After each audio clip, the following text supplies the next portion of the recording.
الحمد لله وكفى وسلام على عباده الذين اصطفى أما بعد.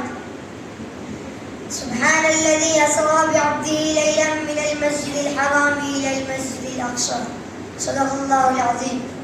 وقال النبي عليه الصلاة والسلام: رأيت ربي بعيني رأسي، أو كما قال عليه الصلاة والسلام. بزرگان محترم، آج میں آپ حضرات کے سامنے آپ صلی اللہ علیہ وسلم کے معراج کے متعلق چند باتیں عرض کرنا چاہتا ہوں. بزرگان محترم، اللہ کی شان بڑی عجیب ہے، وہ بڑا حکیم ہے، کوئی کام اس کی حکمت سے خالی نہیں.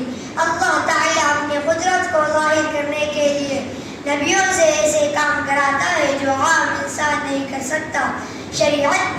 شریعت میں ان کو معجزات کہتے ہیں. آپ صلی اللہ علیہ وسلم کے کئی معجزات میں سے ایک معراج کا سفر ہے. بزرگان محترم، واقعہ کا مختصر خلاصہ یہ ہے کہ آپ صلی اللہ علیہ وسلم اپنی چچا زاد بہن ام ہانی رضی اللہ عنہا کے گھر آرام فرما رہے تھے. حضرت جبرائیل علیہ السلام تشریف لائے. فرمایا: اے اللہ کے رسول، ذات و آسمان سجائی گئی ہے، جنت سجائی گئی، اللہ نے آپ کو عرش پر بلایا ہے. آپ صلی اللہ علیہ وسلم براق پر سوار ہوئے. فرمایا: پہلا قدم آسمان پر رکھا حضرت آدم علیہ السلام استقبال کر رہے تھے. دوسرے آسمان حضرت عیسیٰ علیہ السلام. تیسرے آسمان حضرت یوسف علیہ السلام استقبال کر رہے تھے. چوتھے آسمان حضرت ادریس علیہ السلام. پانچویں آسمان حضرت ہارون علیہ السلام استقبال کر رہے تھے. چھٹے آسمان حضرت موسیٰ علیہ السلام استقبال کر رہے تھے. ساتویں آسمان پر ایک بیت اللہ دکھا، ایک زمین پر بیت اللہ انسانوں کا، ایک آسمان پر بیت اللہ فرشتوں کا، جس کو بیت المعمور کہتے ہیں. روزانہ 70,000 فرشتے اس کا طواف کرتے ہیں. ایک مرتبہ طواف کرنے کے بعد قیامت تک ان فرشتوں کی باری نہیں آتی. فرشتوں کے کعبے سے ٹیک لگا کر ایک بزرگ بیٹھے تھے. سلام کیا، پھر حضرت جبرائیل علیہ السلام سے پوچھا کہ یہ بزرگ کون ہے؟ فرمایا: آپ کے دادا ابراہیم علیہ السلام ہے.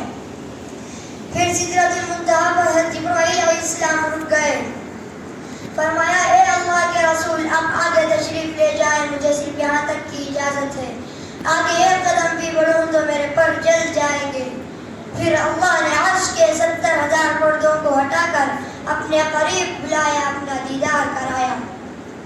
قرآن کہتا ہے: ثم دنا فتدلى فكان قاب قوسين او ادنى. اتنا قریب کیا کہ تمام مفسرین اس آیت کی تفسیر کرنے سے عاجز ہیں. پھر اللہ نے راتوں رات 7 آسمانوں کا، جنت و جہنم کا سیر کرایا. بزرگان محترم، اس سے پتہ چلتا ہے کہ اللہ کی ذات کتنی طاقت و قوت والی ہے، اور آپ صلی اللہ علیہ وسلم کا مقام و مرتبہ اللہ کے نزدیک کتنا ہے. بس اللہ تعالیٰ سے دعا فرمائیں کہ اللہ تعالیٰ ہم تمام کو آپ صلی اللہ علیہ وسلم کے معراج کی سفر کی حقیقت کو سمجھ کر اس سفر سے اللہ اور اس کے رسول کے جو مقصود ہے ان احکامات پر عمل کرنے کی توفیق عطا فرمائے.